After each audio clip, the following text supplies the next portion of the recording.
Well, by 2002, things are really off and running for you. Dick Vermeil is the head coach in Kansas City. We just had your former coach on just a few weeks ago. It was great to catch up with him and Carl Peterson as well. Of course, they're partners at Vermeil Wines right now. They were kind enough to send us out some bottles, and I'm trying to nurse them though, Dante. But 2002 was such an important year for you. You return 2 punts and a kickoff for a touchdown that year. Just talk about kind of your development and how you kind of came into your own that year. 2002 is when you really became the X factor. Al Saunders is offensive coordinator. There you go. And I believe Frank Gans Jr. as a special teams coordinator at that point. Just talk about 2002 and how important that was for you and kind of getting off the ground. So a lot of people never take this into consideration. So throughout my junior high school, and collegiate career, I always was on the offensive side of the ball 80, 90% of the snaps. So I'm in the flow of the game. I get to the league my rookie year, and all of a sudden, I'm a pinch hitter. I'm just returning kicks. One was because I just wasn't ready. Two, the offense didn't fit me. It was a smash mouth, in between the tackles type of offense. It just didn't fit my skill set. What happened in 2002 was Al Saunders, as you mentioned, started getting me involved a little bit more on the offense. I had went over to NFL Europe. I had learned to be a decent receiver, enough to where I could make the team as the fifth receiver. And once I started playing on offense, now when I go back to return kicks, I'm in a groove. I got a flow of the game, the speed, tempo of the game. I took a couple of hits. That's why my return game took off the way it did, because I started being implemented on the offense. So 2002 was important because of my role, my increased role on offense to help my return game. We'll talk a little bit about 2003. I mean, that's not just a special year for you, but for the whole team. And you set a record with 4 returns in 4 weeks, consecutive weeks. The Steelers, Texans. Should have been 5. It should, yes. The Ravens, I mean, you get it called back on a penalty, and you're like, that's fine, I'll just take it back again. And then that Broncos one where you're retreating to the end zone. I've never heard Arrowhead louder. I mean, people are banging on the seats. I look above me thinking there's a chopper above my head. Wait. You were at the game? I was, yes. Yeah. So were you at the playoff game that year versus the Colts? Yeah. I wasn't there, but yeah. That I've ever heard. That was the loudest for me. So 03 Broncos was definitely a loud one. They took it up even another notch in the playoff game. That and until we kicked off on the next play instead of doing an onside kick, which we needed to do. And hindsight's 2020, right? Yeah. We asked Coach Vermeil about that, and he said, "Well, it never really dawned on me to do that." And I'm like, "Well, it dawned on everyone at Arrowhead Stadium that day that we needed to do that." I mean, and that, in seriousness, was it ever contentious between the offense and the defense? I mean, it is what it was. The defense wasn't up to snuff. Coach Vermeil said as much on our show. I mean, was it hard? It's funny you asked that question, because it wasn't verbally said that year, but I think it came to a head the following year, because we had an unreal fight amongst the receivers, DBs, offense, defense at practice that following year. I don't know if that's what drove Coach Vermeil into retirement, but it was pretty bad. I don't think it ever got out. I don't know if it was ever we didn't have social media at that time, and we were able to control things a little bit more. But yeah, we were frustrated. Like, you can only naturally be frustrated. You putting up 30 points a game. You scoring on special teams. Special teams is doing their thing, but the defense is giving up 35 a game and can't stop anybody, and giving up 3rd and 15s and 3rd and 12s. And I don't know. Yeah. Personally, and I think I can speak for most guys, it was a little frustrating, not having them just be middle of the pack on defense. Don't be dead last, be in the middle. Kind of like last year. That defense wasn't a great defense, but they were a middle of the pack. They could get stops when they needed. And the guys, I felt like on this year's defense, they cared. They had better leadership. They cared about their craft, what they were doing.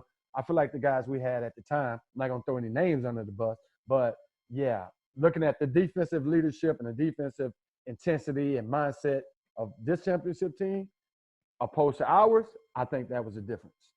And this guy right here might have been a big difference too. Absolutely. And in 2003, I mean, you guys, I don't know if you felt like you needed to play a perfect game on offense heading into that game, knowing what your defense was doing and going up against Peyton Manning, Marvin Harrison, Reggie Wayne, Dallas Clark, Edgerrin James. The list goes on and on. But Priest Holmes has a key fumble in that game, and then Tony Gonzalez with the offensive pass interference, and those are two mistakes you guys just couldn't afford on the offensive side of the ball, sadly. Yeah, in hindsight, that definitely came back to haunt you. But I think at any point, if we make them punt, just make them punt one time, then we can even that game up. I mean, you just cannot be at home in a divisional playoff game and the team doesn't punt. Like, that cannot happen at Arrowhead. It just cannot. It cannot happen. It just can't. Well, Coach Vermeil talked about how you were one of his favorite players to coach and just was so ecstatic with the way your career turned out. But after you leave Kansas City in 2006, he thought maybe you kind of lost some of your love for the game when you went to St. Louis, and that you kind of dealt with some injuries, and it was 2007 and 2008 were kind of the end for you.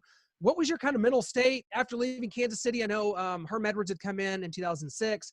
Coach Vermeil was gone by then, and kind of the team was in the process of transitioning. But what was those last 2 years like for you, and how difficult was it?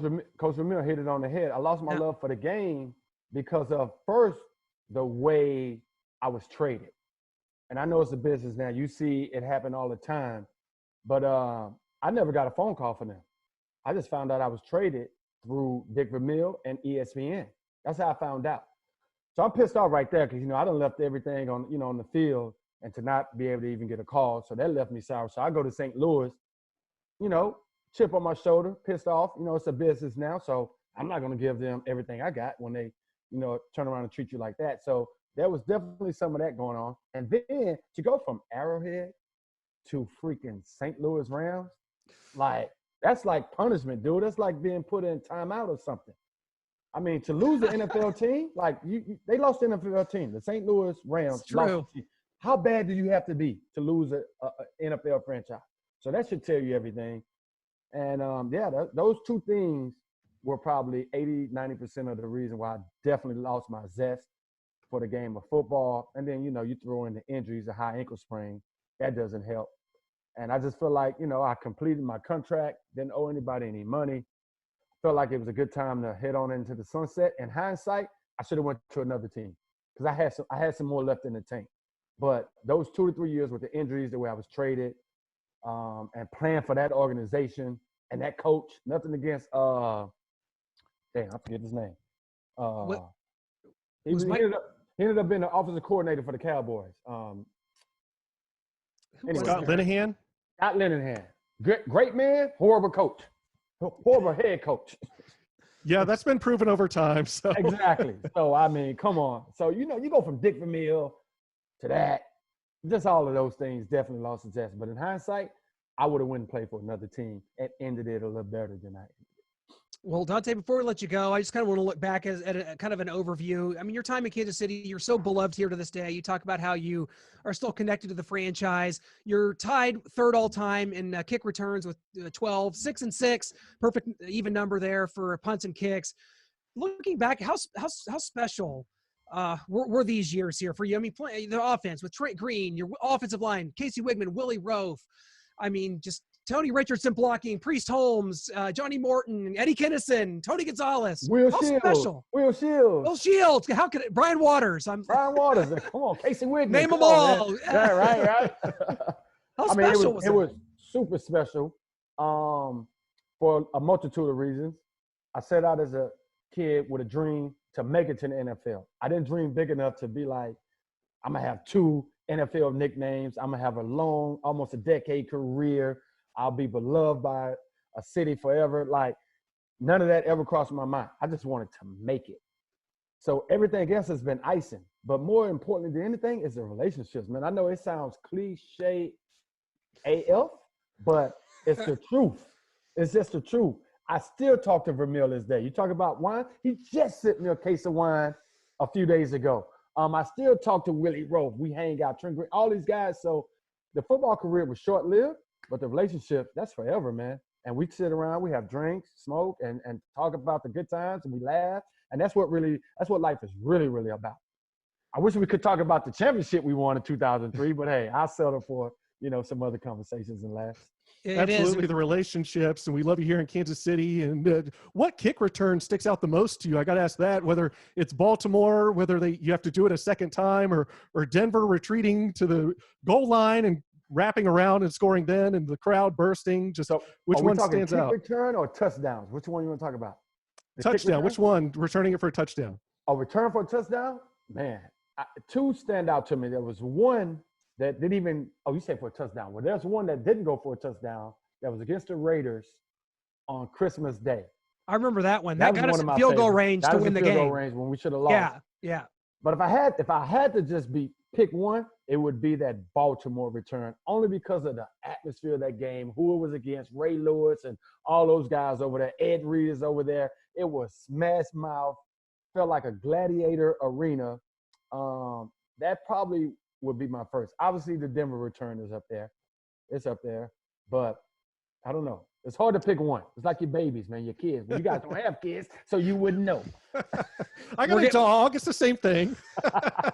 The funny part about that Ravens game is that was, believe it or not, folks, that was a defensive battle. Like you said, it was 10-10 when you returned that game. That was the game-winning touchdown. And if you was at that 17-10. game, that atmosphere, like it was intense. Smash mouth, like it's Monday night, like it was intense.